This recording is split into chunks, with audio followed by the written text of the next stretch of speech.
Well, immigration out of Ireland had been going on since the famine times in the 1840s, the 1860s, and it would go in big waves. But there wasn't much in Ireland back then to keep people in Ireland. There wasn't much economy.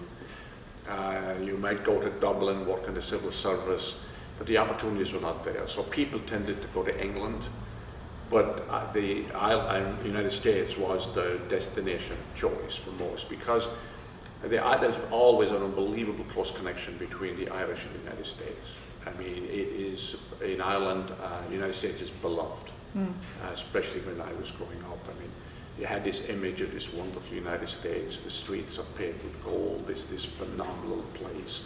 And remember, you know, you're allowed to allow your fantasies and your memories to play games with you. Back then. You had no television, so you couldn't see what the US was like. Today, you want to know what is Africa like, you go on YouTube and you do it and you see Africa, but we had to make it up in our own minds.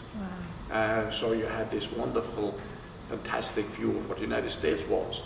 And then you had people who came to the United States and then came back and visited and would tell you about all of the wonderful things in the United States. And of course, they always exaggerated because it made them feel better and their circumstance better. But when people left in the 50s and 60s to America, because it was the land of opportunity. New York was the city of dreams.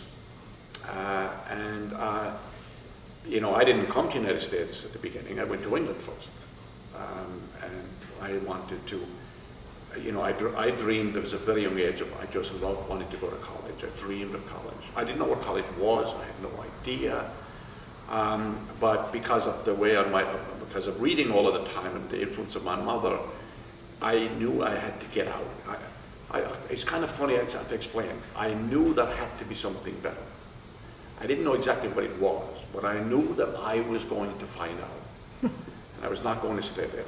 And the other reason is I knew I had to leave to make some money, however small, and help out at home.